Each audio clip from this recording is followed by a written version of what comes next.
Bonjour, cher dormeur éveillé. La première chose, c'est que tu reproduis forcément ton passé. Comment faire pour se libérer de son passé, pour se créer un avenir, l'avenir qui te correspond? Déjà, c'est de prendre conscience que, inconsciemment, tu vas forcément reproduire ton passé.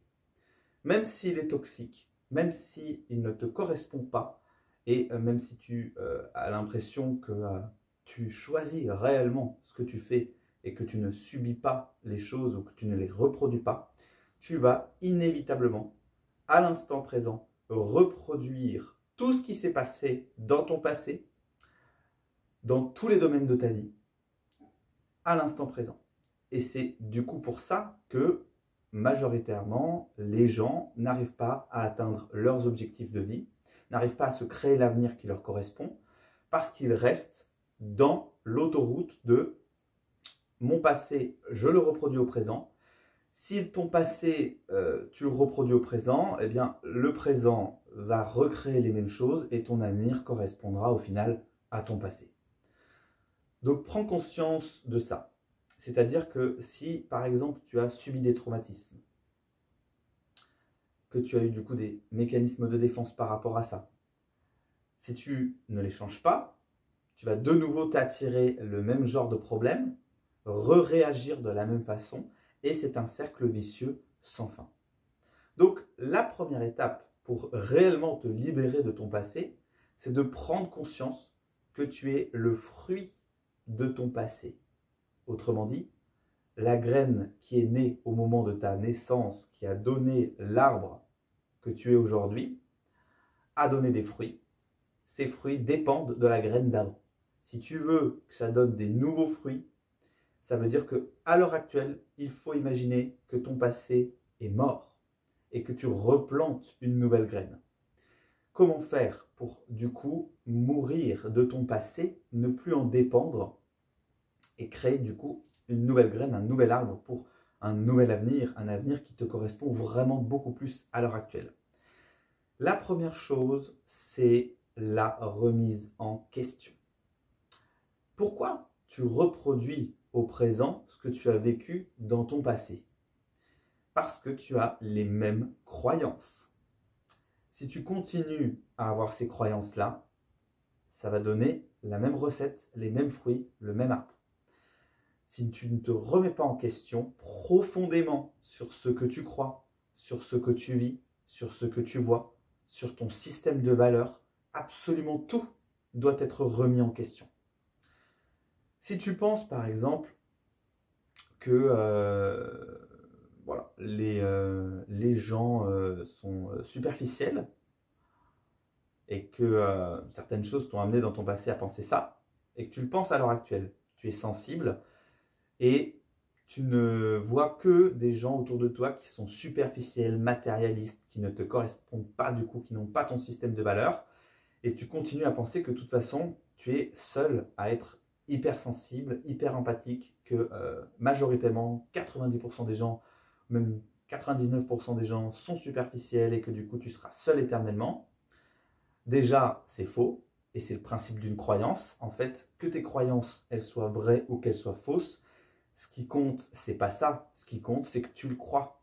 Et comme tu le crois, ça devient ta réalité et tu vas continuer à voir autour de toi que des personnes qui sont superficielles et qui ne te nourrissent pas émotionnellement.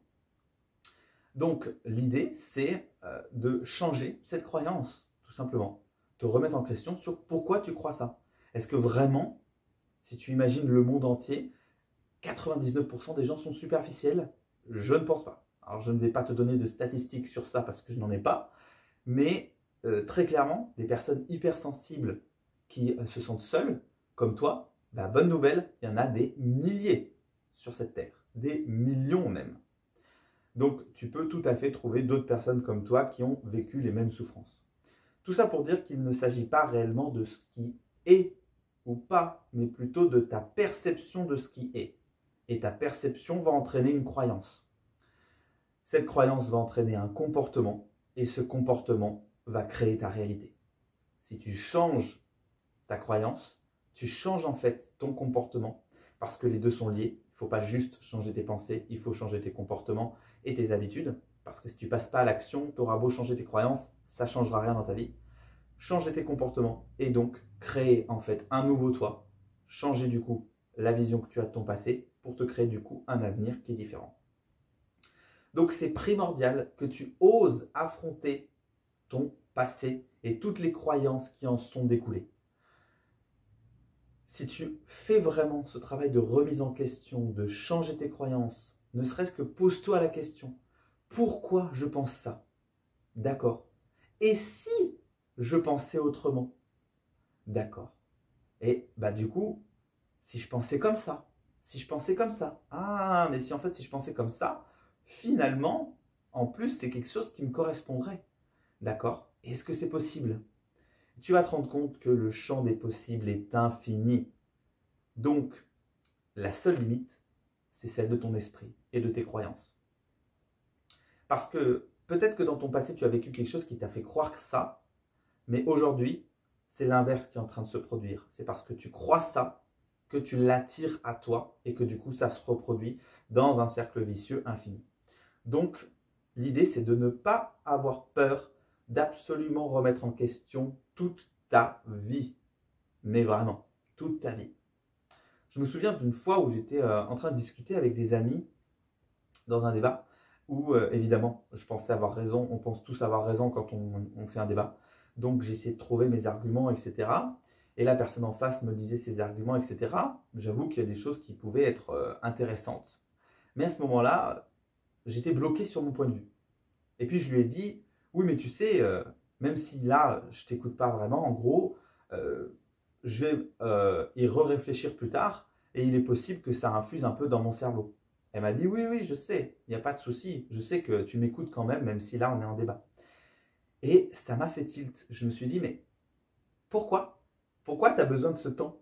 Pourquoi tu ne pourrais pas, là, tout de suite, remettre en question profondément tes croyances quand tu es en train de parler avec la personne, si tu trouves que ce qu'elle dit est intéressant? Pourquoi tu cherches à avoir raison si tu penses que ce qu'elle dit c'est intéressant? Pourquoi tu ne pourrais pas remettre en question tes croyances, tes valeurs, tes modes de pensée, là tout de suite, maintenant? Et voilà, hop, un autre truc qui a sauté, une croyance limitante qui a sauté. Bah ouais, la croyance limitante c'était j'ai besoin de temps pour me remettre en question et accepter un point de vue différent du mien. Aujourd'hui, c'est plus le cas parce que je l'ai accepté. Je me suis dit, ben ouais, j'en ai pas besoin en fait. Donc, cette croyance, je l'enlève. Et en fait, tu vas faire sauter comme ça toutes tes croyances limitantes. Il faut être prêt à faire ça. Il faut être prêt à avoir tort. Il faut être prêt à se remettre en question. Il faut être prêt à accepter le point de vue de l'autre. Il faut être prêt à accepter qu'on ne fait pas toujours les choses bien. Pour ça, il faut être prêt aussi, du coup, à faire taire son ego et à ne pas vouloir tout le temps avoir raison sur tout, écraser les autres, se positionner comme meilleur, penser qu'on a toujours la meilleure façon de penser. Non. Toi, comme n'importe quel autre humain, des fois tu penses des trucs bien, des fois non, des fois tu fais des choses bien, des fois non, des fois c'est juste une question de faire différemment. Tu ne fais pas forcément mieux que la personne et elle ne fait pas forcément mieux que toi, juste vous avez des façons de faire qui sont différentes et tu peux tout simplement aussi le respecter et être capable de laisser de la place à l'autre. Donc du coup, si tu fais ce travail vraiment de remise en question profonde sur tous tes systèmes de pensée et même sur les croyances que tu as sur ces croyances, comme le fait que justement tu as besoin de temps pour changer certaines choses, etc. Tout ça, tu peux absolument tout reprogrammer. Encore une fois, garde en tête que tout ça, tu ne le fais pas juste pour ton propre plaisir, même si c'est sympa de grandir et d'évoluer. Tu le fais parce qu'en changeant ces croyances-là, ça va te permettre d'enlever les freins aujourd'hui dans ta vie qui te bloquent pour pouvoir te créer l'avenir qui te correspond. Donc, quelle est la personne que tu aimerais être plus tard? Comment tu la vois? Est-ce que cette personne elle est capable de se remettre en question tout de suite? Est-ce qu'elle est capable d'accueillir un point de vue différent? Est-ce qu'elle est capable d'admettre qu'elle a tort? Oui. Eh bien alors, pourquoi tu ne le saurais pas tout de suite? Voilà le premier point. Remets en question toute ta vie. Et le deuxième point, j'en ai déjà un peu parlé, c'est de le faire ensuite, c'est de passer à l'action, tu vois. Parce que si tu changes juste tes croyances, ça ne va pas aller loin. Plus tu vas apprendre à te comprendre aussi, à te connaître, à comprendre tes fonctionnements inconscients, pourquoi tu réagis comme ça dans telle ou telle situation. Ah ben tiens, en fait, par exemple, j'avais l'habitude de fuir dans telle ou telle situation parce que je croyais que ça me protégeait, mais en fait finalement, Ça ne me protège pas parce que ça m'éloigne au contraire de la résolution du conflit. Et du coup, ça ne me rend pas heureux. Donc, comprends tes fonctionnements, tes comportements pour pouvoir aussi mieux les reprogrammer. Souvent, ce qui manque dans la reprogrammation du coup de tes croyances, c'est que tu as l'impression que tu vas lâcher sur quelque chose qui te maintenait en vie ou qui te protégeait. Comprends du coup que derrière tes comportements, derrière tes croyances, il y a de la souffrance, souvent. Et que du coup, en accueillant cette souffrance, tu peux justement t'en libérer en te disant que voilà, tu n'en as plus besoin de ce comportement protecteur parce que cette souffrance, tu l'as eue dans ton passé, tu l'acceptes et justement, ce que tu vas faire, c'est changer tes comportements présents, reprogrammer tes attitudes, créer des nouvelles actions dans ta vie et ça, couplé du coup à une croyance qui est en accord avec tes pensées, tu vas te libérer progressivement en fait de tes souffrances passées et du coup tu vas pouvoir créer réellement une nouvelle personne dans le présent et du coup aller dans la direction de la personne que tu aimerais être à l'avenir pour te créer du coup l'avenir qui te correspond. Et si tu as besoin d'aide, eh bien fais appel à moi, je suis Mathieu Auriol, coach en émotion et je t'accompagne justement à surmonter tes traumatismes passés pour te réconcilier avec tes émotions, ton sommeil et résoudre tes problèmes d'anxiété. Si du coup ça t'a plu, eh bien mets-moi un petit like, ça me fait toujours extrêmement plaisir et abonne-toi pour rentrer du coup dans la communauté des dormeurs éveillés. À bientôt!